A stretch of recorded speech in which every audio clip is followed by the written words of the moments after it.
Coming up on Pirate News Network, Jennifer Soares will tell you about freshmen living on campus next year and the new requirement ECU just implemented. Those stories and more in Pirate News Network. From the School of Communication Studio at East Carolina University, this is Pirate News Network. Hello, I'm Kelsey for Pirate News Network. Oil prices have spiked to the highest level in 9 months, thanks to Iran's decision to cut oil exports to Britain and France. U.S. crude for April delivery jumped nearly 2%, while Europe's crude hit the highest price in more than a year. Analysts say the jump in price isn't so much a demand issue as simply fear over a shortage. But even so, this could translate to higher costs for drivers. The current average price for a gallon of regular gasoline is up to $3.85, according to AAA. Analysts also say prices could rise as high as $5 per gallon by summer. According to a new rule, all freshmen must live on campus next year. Jennifer Soares took a look into what the new requirements mean for all incoming students. Starting next year, all incoming freshmen will be required to live in residence halls. ECU officials have been working on this decision for years and plan to have freshmen stay in the dorms unless they meet the exceptions. Associate Vice Chancellor of Campus Living and Dining Services, William McCartney, believes that this was the best idea for students starting out at ECU. Students who live on campus get higher grade point averages. They're more likely to graduate in 4 years. They're more likely to graduate at all. ECU and other universities have had tuition increases, but McCartney says that the schools should not suffer from these increases. We're not putting ourselves in a competitive disadvantage where suddenly someone is going to say, oh, I'm going to go to Appalachian State now because that's significantly cheaper than ECU. According to McCartney, living on campus will help students maintain retention at the university. And in the 2009-2010 school year, students who lived on campus had a 5% higher chance of returning to campus their sophomore year. The only way for someone to qualify for living off campus is if they are over the age of 21, married, have a child, live within 35 miles of the school, or have served in the military. Most students, like senior English major Catherine Little, agree that this idea will be good for students to get to know other freshmen who are moving away from home for the first time. I think that it's really good as far as encouraging students to get involved with the community life that ECU does offer. ECU will house over 4,000 freshmen next year, and McCartney says that they have plenty of room for students. We expect no problem next year, actually. The freshman class size projections are 4,000. Of that, we don't expect to house all 4,000. The cost of living on campus will not be cheaper. In fact, the cost has gone up $50 per semester. Our meal plan costs won't be going up at all next year. We are limiting and eliminating some of our meal plans, but the ones that we're keeping will be the exact same cost next year. Campus Living has more plans for students in the future, including tearing down Belk Residence Hall and adding 2 new buildings and a swimming pool. I'm Jennifer Soares reporting for The Source. A hospital in Richmond County, North Carolina is dealing with an unusual problem. Bats are flying around the building. Catherine Burcham has the story. I've had some surgeries there before. Rockingham residents still have a hard time believing. Almost seems like a story out of a movie. A colony of bats has taken up residence in the walls of their hospital. People here say you can see the bats flying around the roof at night. This is the first time we've had to deal with this type of issue. Health Director Tommy Gerald says he got a call 2 weeks ago that bats were flying in and out of patients' rooms. He worried about the health risks. We've actually sent staff out to retrieve some of the bats, and we sent those into the state lab for testing of rabies. Concerned about rabies and fungal infections from bat droppings, the hospital evacuated the majority of the building, moving more than a dozen patients over the weekend and shutting down most of the facilities except for the emergency room. The patients at the hospital were offered the prophylaxis vaccine, which is a post-exposure vaccine to rabies.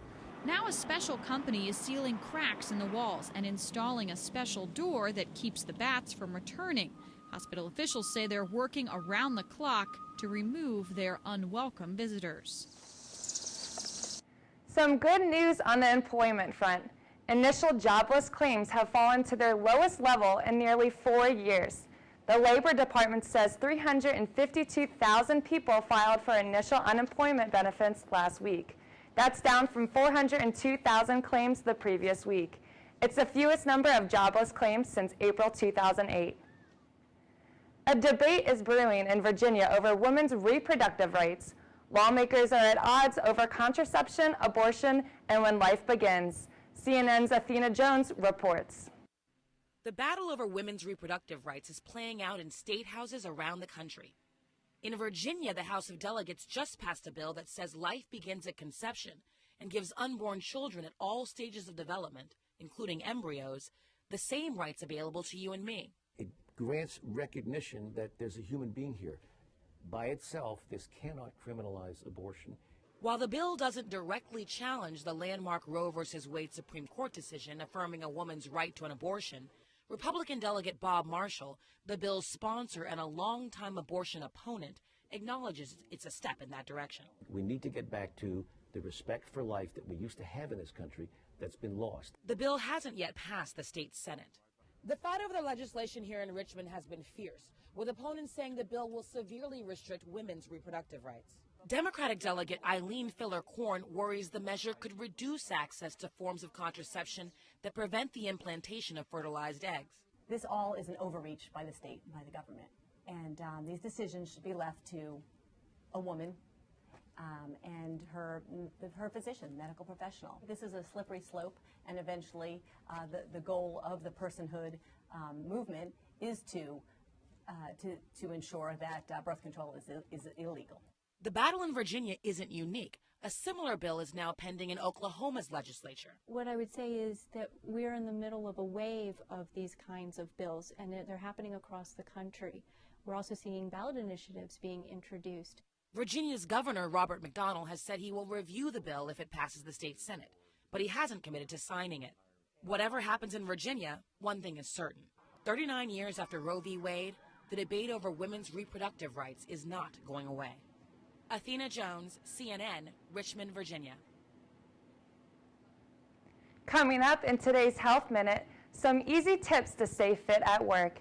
And a new app helps make it easier to find Girl Scout cookies being sold in your area. Coming up next on Pirate News Network, I'll give you more information on Michelle Obama's efforts in Operation Reentry. Netflix won't be coming to cable service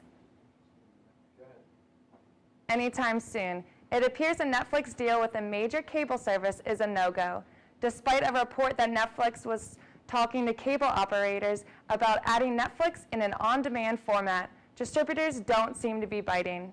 Many cable providers already have on-demand channels, and some view Netflix as competition. Deadline Hollywood reports Comcast, DirecTV, and Dish have all declined a deal. And the LA Times is reporting that executives that sell Netflix content say the company wouldn't be able to create an on-demand channel under the terms of its current deals. The Times reports Netflix is downplaying speculation on such an agreement.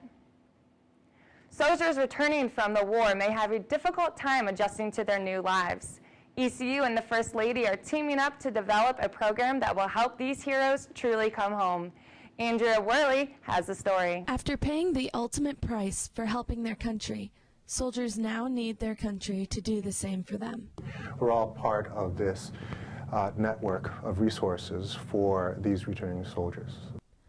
Michelle Obama's project, Operation Reentry, helps soldiers returning from deployment cope with their numerous challenges in reentering society. The ECU has some affiliation with Operation Reentry, and various members of the different allied health professions, occupational therapy, physical therapy, speech-language pathology, and then from the clinical side, us in the rehab department.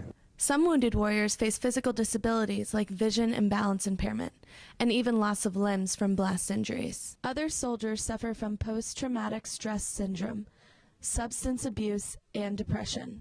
Once you are identified, say that you identify something wrong with you, or whatever your injury is, making sure that you receive the care you need not only to treat the injury that is identified, but any other injuries. This is Andrea Worley reporting for Pirate News Network.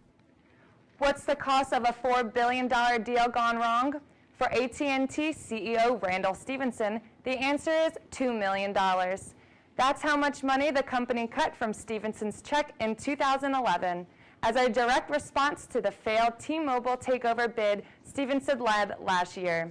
The deal was blocked by the Federal Communications Commission and the Department of Justice. The CEO still took home a pretty rich package on top of a base salary of $1.6 million. He received a $3.8 million incentive award and stock compensation worth more than $12.5 million. You've got calls to make, emails to send, and meetings to get to. Don't forget to make an appointment with yourself to stay healthy. Susan Hendricks has more on wellness at workplace in today's Health Minute. Tim Doxey is a regular here at lunchtime.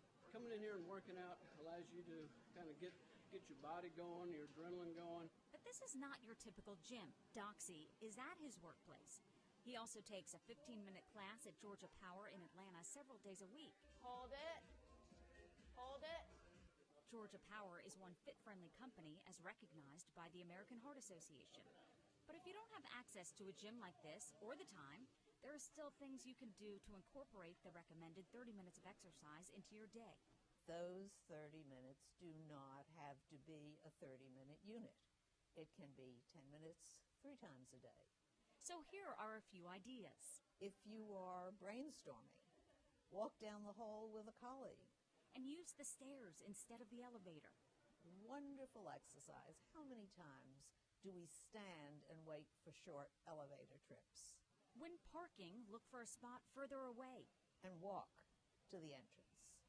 If you use public transportation getting to work, get off the bus at the stop before the one you need. Or go for a good old-fashioned walk on a break. It's simple, free, and good for your heart. For today's Health Minute, I'm Susan Hendricks.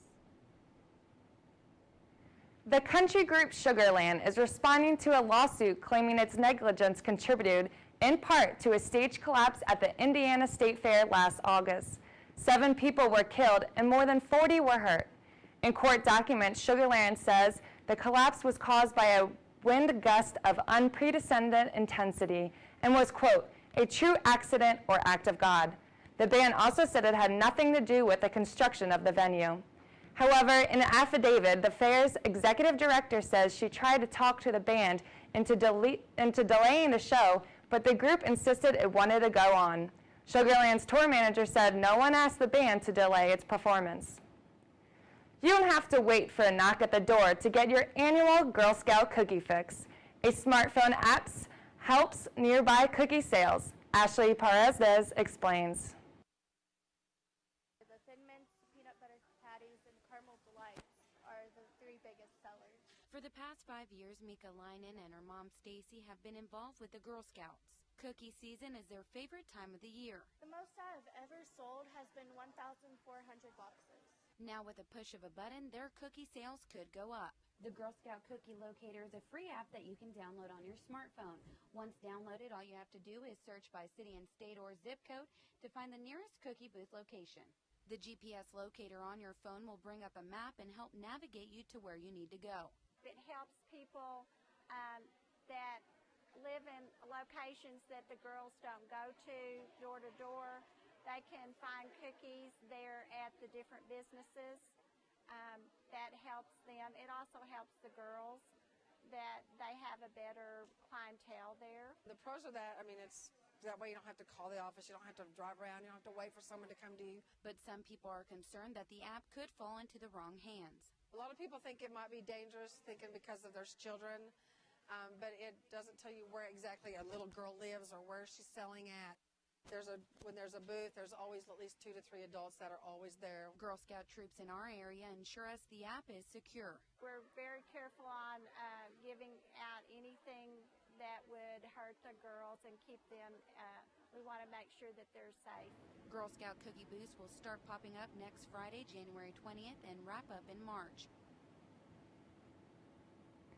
Thank you for watching Pirate News Network. I'm Kelsey Brizzi.